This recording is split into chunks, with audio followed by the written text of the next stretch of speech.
O tema de hoje é teste de hipóteses para a proporção de duas amostras. Mais especificamente é o teste Z. Eu não comentei antes, aproveitar para comentar agora, que todos esses testes de hipóteses que nós vimos até agora, eles exigem determinados atendimentos, os chamados pré-requisitos. Então, por exemplo, para que nós possamos realizar o teste Z para uma proporção, temos aqueles pré-requisitos apresentados no livro-texto. E para realizarmos o teste Z para duas proporções, também temos pré-requisitos similares que aparecem na seção 8.4. Tá? O que eu não havia comentado é que quando esses pré-requisitos não são atendidos, existe uma alternativa, que são chamados testes de hipóteses não paramétricos ou livres de distribuição, que eu não abordo na disciplina de estatística aplicada por uma questão de tempo e de prazo. Eu abordo numa disciplina eletiva.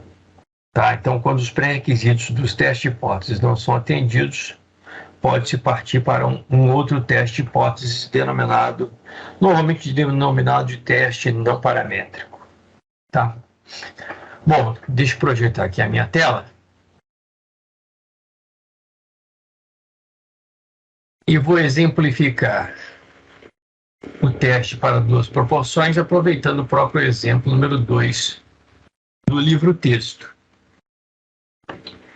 E aqui esse exemplo número 2 é dentro da área de saúde, dentro da área médica, mas nós poderíamos imaginar testes de hipóteses para duas proporções em quaisquer ambientes. Por exemplo, eu posso querer avaliar se a proporção de itens defeituosos é maior no fabricante A ou no fabricante B, quando fabricam a mesma peça, o mesmo produto. Ou eu posso querer avaliar se a proporção de itens defeituosos diminuiu após a implantação de determinadas melhorias no processo de fabricação. Tá? Mas vamos aqui esse exemplo.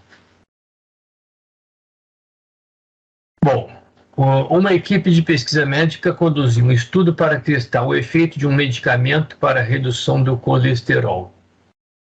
Ao final do estudo, os pesquisadores descobriram que dos 4.700 indivíduos selecionados aleatoriamente que tomaram o medicamento, 301 morreram de doenças do coração.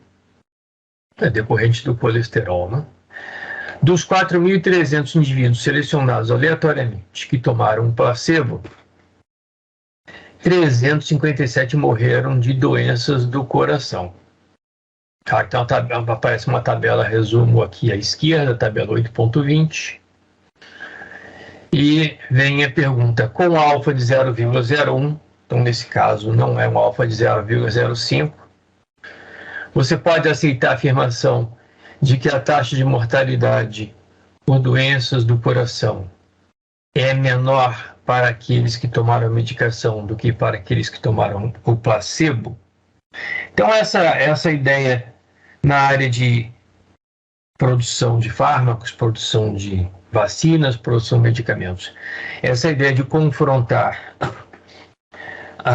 um determinado número de voluntários que tomam medicação e outro número de voluntários que tomam placebo é exatamente para que estatisticamente se possa avaliar se o medicamento ele realmente está trazendo resultado, tá?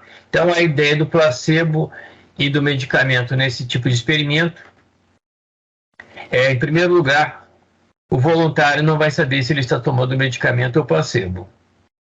Então é o chamado ensaio cego. E além disso, o pesquisador, aquela equipe de saúde que vai aplicar o medicamento ou placebo, se for no caso de uma injeção, né? Ninguém também da equipe de saúde vai saber qual indivíduo tomou placebo, qual indivíduo tomou o medicamento. E aí é chamado experimento duplo cego, tá? Então o duplo cego é esse. O voluntário não sabe e o pessoal da equipe médica também não sabe quem tomou placebo quem tomou o medicamento. Lá no final, sim, vai se verificar, mediante uma lista, quais, nesse caso, quais morreram do coração por causa do colesterol e haviam tomado placebo. Quais morreram de colesterol, coração, e haviam tomado o medicamento. Tá? Bom, nesse caso aqui, os autores estão colocando o subscrito 1 para os que tomaram o medicamento e o subscrito 2 para os que tomaram o placebo. Então, a afirmação aqui, se deseja testar, se é possível aceitar essa afirmação ou não, a taxa de mortalidade por doenças do coração. Então, a proporção. Vamos nos concentrar na proporção dos que morreram por doença do coração. Essa é a proporção P. E vamos verificar a proporção amostral dos que morreram por doença do coração e tomaram medicamento, símbolo 1, e a proporção dos que morreram do coração e tomaram o placebo, símbolo 2. Tá? Então, eu formulei aqui as duas hipóteses. A afirmação é a desigualdade. Então, a afirmação é a hipótese alternativa. Então, são essas as nossas duas hipóteses. A afirmação está aqui.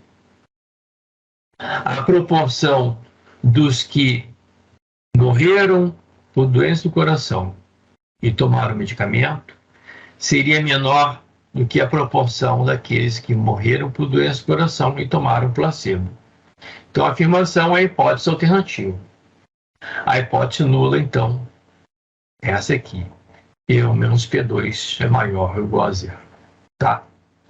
Existem pré-requisitos, são algumas contas básicas, pré-requisitos para verificarmos se podemos trabalhar com o teste Z.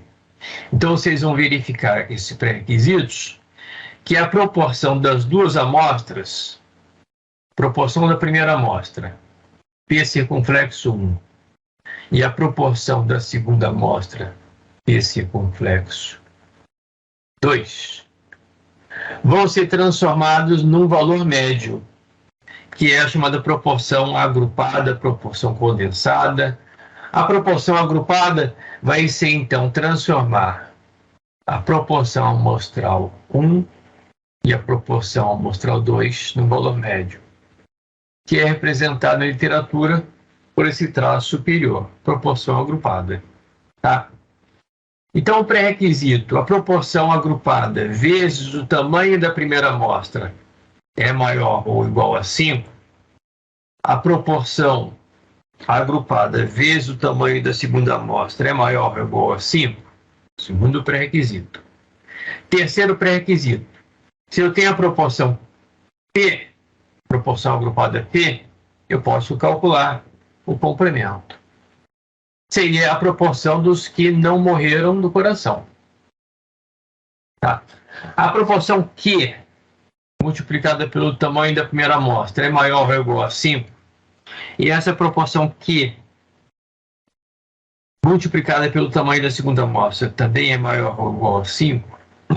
Então, são 4 contas ou 4 avaliações. Se todos os 4 valores forem maiores ou iguais a 5, podemos realizar o teste Z. E o teste Z vai ter esse cálculo da estatística Z.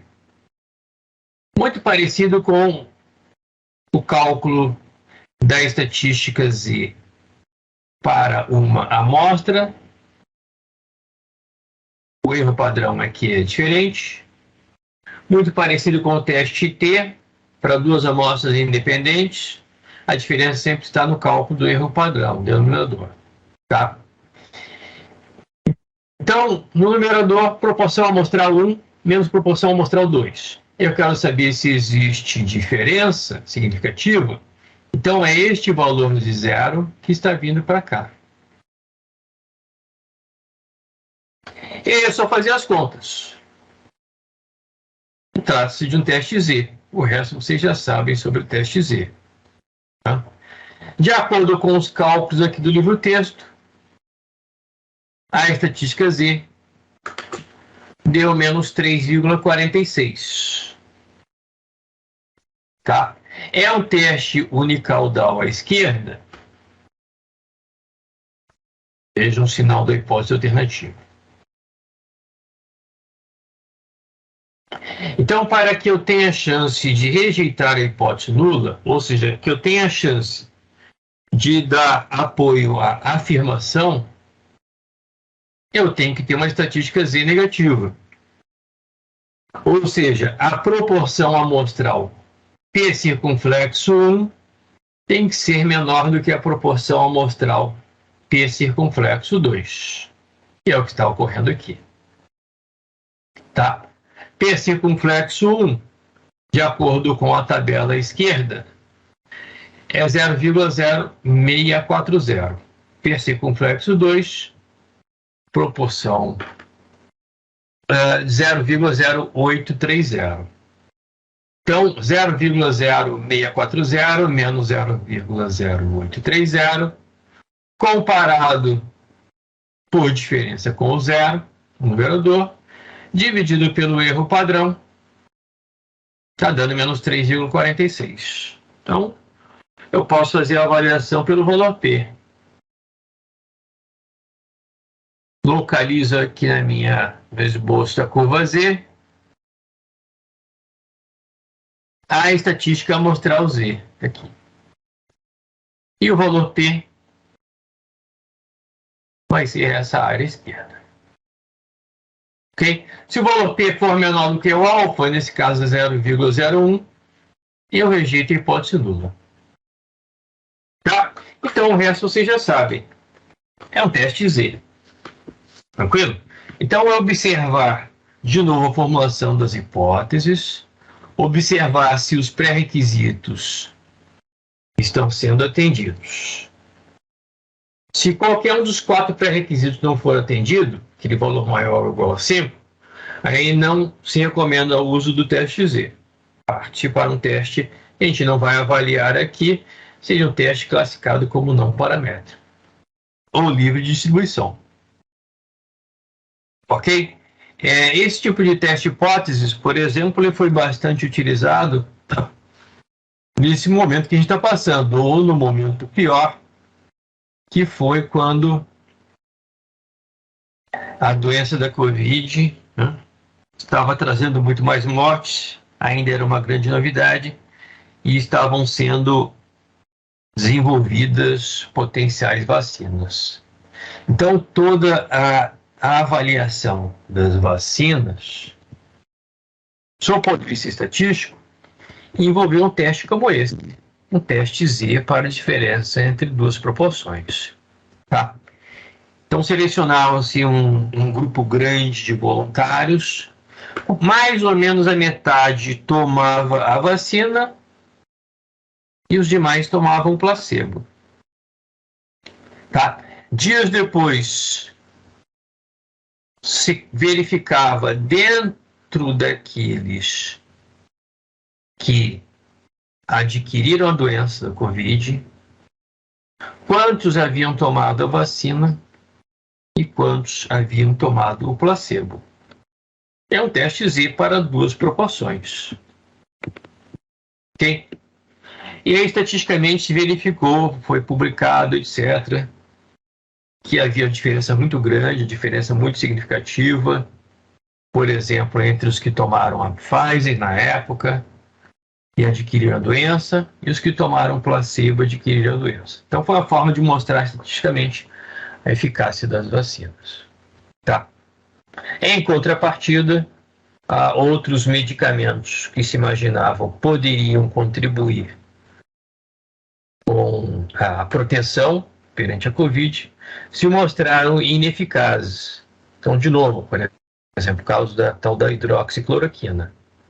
Os ensaios, os testes estatisticamente válidos que envolvem o tal do duplo cego, né, mostravam que não havia uma diferença significativa entre os que tomavam placebo e adquiriam a doença e os que tomavam hidroxicloroquina e adquiriam a doença. Então, sob o ponto de vista estatístico, podia se comprovar que a vacina realmente aumentava significativamente a proteção, mas a hidroxicloroquina não. Ok? Beleza? Então é este um ambiente similar ao do exemplo número 2. Ok?